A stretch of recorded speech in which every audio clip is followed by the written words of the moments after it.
Et dans le dernier quart d'heure de Smart Bourse, on va se poser cette question. Faut-il mieux investir sur les actions françaises ou sur les actions états-uniennes, pardon. C'est la question qu'on pose à notre experte Clémence Tanguy. Bonsoir. Bonsoir. Vous êtes responsable éditorial Café de la Bourse. Tout à fait. Cafédelabourse.com, pour ceux qui ne connaissent pas le site. Exactement. Alors, c'est un site, c'est un média en ligne qui vulgarise la finance pour les investisseurs particuliers. Donc, on a Café de la Bourse, plutôt thématique bourse, et puis il y a des déclinaisons Café du patrimoine, plutôt thématique immobilier, assurance vie, PER, etc. Et puis le petit dernier, Café du trading pour les investisseurs un peu plus actifs. Bon, allez, on finit la soirée avec vous avec un petit café de la bourse pour s'intéresser. Voilà, cette question, c'est vrai qu'en 2024, on a vu que le différentiel de performance était extrêmement important entre le CAC 40 et les grands indices boursiers US, avec cette chevauchée fantastique des 7 magnifiques. Qu'est-ce qu'il faut privilégier en 2025 ? Après, une question importante, Clémence, parce qu'on a vu que, voilà, on en parlait avec les experts il y a un instant, 12 à 13% de hausse pour le CAC 40, on a vu que l'écart se resserre. Exactement. Alors, on a eu quand même un différentiel de performance sur 2024 qui était d'environ 30% entre le CAC 40 et les principaux indices boursiers américains. Donc, c'est absolument considérable. Alors, en 2025, on a un peu la remontada du CAC 40 et des marchés européens. Mais, bon, il faut quand même se rappeler qu'aux États-Unis, on a eu l'élection de Donald Trump qui a absolument galvanisé les marchés. Alors, le but de Donald Trump, c'est quand même créer toutes les conditions possibles pour revivre un nouvel âge d'or économique américain. Alors, le programme économique, il est très simple. On a 3 piliers. C'est la dérégulation dans tous les secteurs, la baisse d'impôts, alors à la fois pour les ménages et aussi pour les entreprises. Et puis, le soutien à des secteurs jugés cruciaux comme les énergies fossiles, comme l'intelligence artificielle avec le projet Stargate à 500 milliards de dollars. Alors, tout ça, ça a porté le marché américain. Alors, sur les 6 derniers mois, le Nasdaq, il est quand même à plus 16% et le S&P 500 à plus 12%. Ça a aussi porté le Bitcoin, parce que finalement, le président des États-Unis s'est pris d'affection pour les crypto-monnaies et on a un Bitcoin qui est dans un trading range entre 93 000 dollars et 100 000 dollars. Alors, est-ce qu'il faut investir encore pour profiter de ce momentum ? Prudence, parce qu'il y a quand même plusieurs éléments qu'il faut bien prendre en compte. Il y a quelques risques quand même dans ce marché américain. Exactement. Alors lesquels, si on peut les lister ? Alors le premier, c'est la résurgence de l'inflation, évidemment. On l'a vu avec le chiffre de janvier, le chiffre de février devrait tomber bientôt. Alors la résurgence de l'inflation, elle est évidemment due aux barrières douanières mises en place par Trump. Alors ça inquiète parce qu'évidemment, ça a créé une pause dans l'assouplissement monétaire de la Fed, qui n'est pas très favorable au marché actions. Mais si l'inflation s'accentue encore, ça pourrait peut-être même éventuellement créer à nouveau une hausse des taux. Et là, ça serait franchement très défavorable au marché actions. Donc, c'est quand même le premier risque. On a aussi des PER qui sont très élevés. Alors, le PER, c'est le ratio cours sur bénéfice. Ça permet de déterminer si une action se paye très cher en bourse ou pas en fonction de son bénéfice par action. Et on est sur des sommets aux États-Unis, notamment la tech US. Alors, j'ai regardé Amazon, on est un PER de 36, Apple 37, Nvidia 45. C'est absolument considérable. Donc, il faut quand même savoir que les actions américaines sont extrêmement bien valorisées en ce moment, sûrement trop, voilà. Donc, c'est le deuxième risque. Et puis, troisième risque, c'est Trump lui-même. Alors, Trump, il multiplie les déclarations fantasques, ça crée beaucoup d'incertitudes et ça crée beaucoup de volatilité sur les marchés actions. Oui, alors dans ce contexte, Clémence, sur quoi on investit si on va du côté des US ? Alors, sur quoi on investit ? Alors, sur les secteurs qui vont être soutenus par l'administration. Donc, ça va plutôt être la défense, la sécurité. Et puis, on va délaisser ceux qui étaient soutenus plutôt par l'ancienne administration, comme la santé, les énergies renouvelables, etc. Après, ça va être difficile quand même de faire du stock picking dans un marché pareil parce que les indices sont à leur sommet, les PER sont très élevés. Donc, c'est toujours délicat d'entrer sur des plus hauts et de choisir des titres comme ça. On privilégie la gestion passive, les ETF Ouais, exactement. La gestion passive, pour un investisseur de long terme, entrer en DCA en investissant régulièrement sur des ETF, sur les principaux indices boursiers américains, c'est la solution qui semble quand même la plus sûre. Mais il va quand même falloir regarder attentivement, évidemment, ce dont on a parlé, l'évolution de l'inflation, l'évolution des barrières douanières qui peuvent créer de nouveau de l'inflation et puis l'évolution de la politique de la Fed. Bien sûr. Et les tweets ou les X de Trump. Voilà, exactement. Dans ce contexte, est-ce qu'on peut au contraire regarder à nouveau du côté des français, actions françaises ? Mais oui, tout à fait.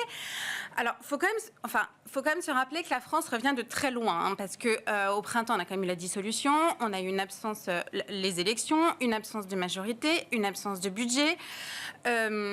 on a un budget depuis février là, qui vient d'être adopté, mais il comprend quand même de nombreuses mesures qui ne sont pas particulièrement en faveur de l'investissement dans les actions françaises. Alors on a la hausse de la taxe sur les transactions financières, la hausse de la taxe sur les rachats d'actions, la hausse d'impôts sur les grandes entreprises. Alors tout ça, ça ne plaide pas en faveur de la compétitivité des actions françaises. Et même si on a un budget, on n'a toujours pas d'assemblée, on n'a toujours pas de majorité, c'est sûr que ça va continuer de rester un petit peu un boulet pour la France. Une fois qu'on a dit ça, j'aimerais citer, j'ai pris la petite note parce que je voulais citer le CEO de BlackRock au dernier forum de Davos, Larry Fink, qui a dit « Il y a trop de pessimistes autour de l'Europe et il pourrait être temps d'investir à nouveau dans la région ». Oui, et puis les marchés l'ont compris en fait, puisque depuis le début de l'année, ça va quand même plutôt très bien. Le CAC 40 renoue avec les 8000 points. Et puis depuis début janvier, on a 12% pour le DAX, 10% pour le CAC, alors qu'on a plus 4% seulement pour le S&P 500 et plus 3% pour le Nasdaq. Donc en fait, les indices européens surperforment les indices américains depuis janvier 2025. Ouais, est-ce que les actions sont chères en France? Vous nous parliez tout à l'heure des actions... Non, elles ne sont pas chères. C'est là le principal intérêt des actions françaises, c'est qu'elles ne sont pas chères. Alors, on a une décote qui est absolument énorme par rapport au marché US. Elle était quasiment de moins 40% au début de l'année. Maintenant qu'on a un peu rattrapé le retard, elle est à peu près encore autour de moins 30%. Et on a des PER qui sont ridicules par rapport à ceux des géants de la tech que je vous ai cités, puisque sur Total Energy, on est à peu près à 7,5, sur AXA à 10, sur Sanofi à 12. Donc, en fait, on a des poids lourds de la cote du CAC 40 qui ont des PER extrêmement raisonnables, mais c'est des valorisations hyper attractive. Ouais, donc c'est très faiblement valorisé par rapport à ce que vous disiez tout à l'heure, des 30, 35, 40. Exactement.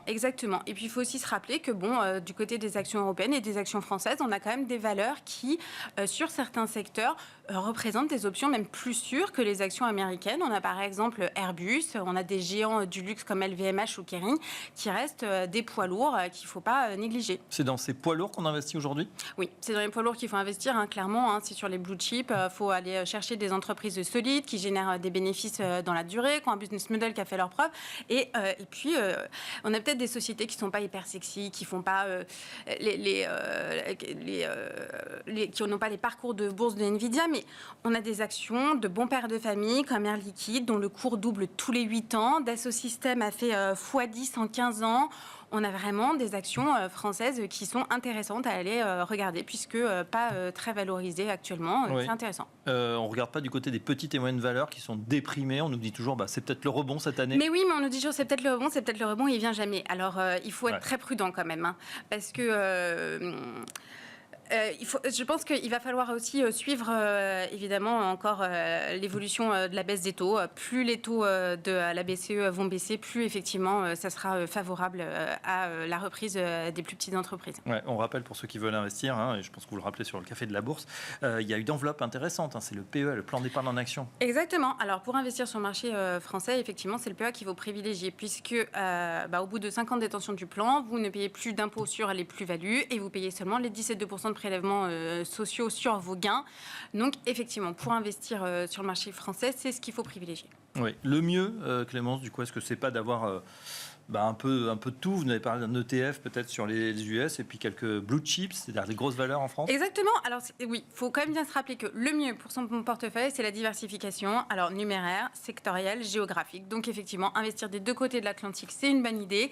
Et puis en privilégiant le PEA, pourquoi pas, effectivement, en faisant du stop picking sélectif sur les actions françaises et en investissant en ETF, parce qu'il y a des ETF éligibles au PEA qui répliquent les grands indices boursiers américains. Donc comme ça, vous pouvez investir, vous positionner sur le marché américain avec toujours cet avantage fiscal du PEA qui est très intéressant. Et voilà, on peut faire d'autres choses que des actions françaises européennes dans le PEA via effectivement ces ETF. Merci Clémence Tanguy. Je rappelle que vous êtes responsable éditorial pour le Café de la Bourse, cafédelabourse.com.